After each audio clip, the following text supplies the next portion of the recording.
to talk about the siege of Narva, a brief little video about the siege of Narva. Now, in the year 1700 AD, the Russian marauders tried to take over parts of Finland and Sweden. Now, the town's small garrison, 1,000 of the Swedes' allies, was besieged by an army of 60,000 Russians under General Dolgorovsky.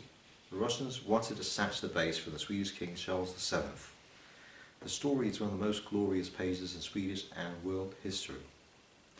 The winter was particularly severe that year, the year of 1700 AD, as they had fallen very thickly and made the roads impassable.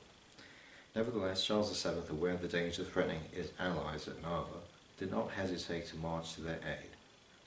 Hindered by the cold, the mud and the snow, the expedition came into sight of Narva on the 20th of November of 1700 AD.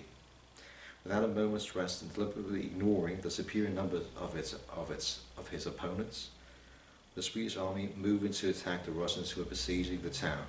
Against the 60,000 soldiers of the Tsar and the 145 cannons of the Tsar, Charles VII had only 37 cannons and 10,000 men, so there were 6,000 Russians for every Swede, and not including the 1,000 men who were in Narva at the time.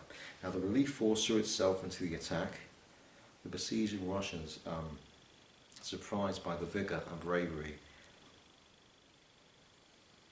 of the enemy, fled in disorder, and after 3 hours of hard fighting, the collapse of the bridge on the road of retreat hampered the Russians' flight, and many of the fleeing soldiers died a miserable death in frozen waters. Narva and its heroic defenders were saved, while the Russians paid for the bravery of the Swedish soldiers with 18,000 dead. The Swedes, on their part, had only lost 2,000 men. This victory gave the Swedes supremacy in the Baltic, so our good friends the Swedes defeated the Russian marauders, who were constantly raiding these. Right, this is King Charles VII of Sweden, who fought against Tsar Peter. And this is Tsar Peter the Great, who fought against the Swedish King Charles VII for the control of the city of Narva in 1780.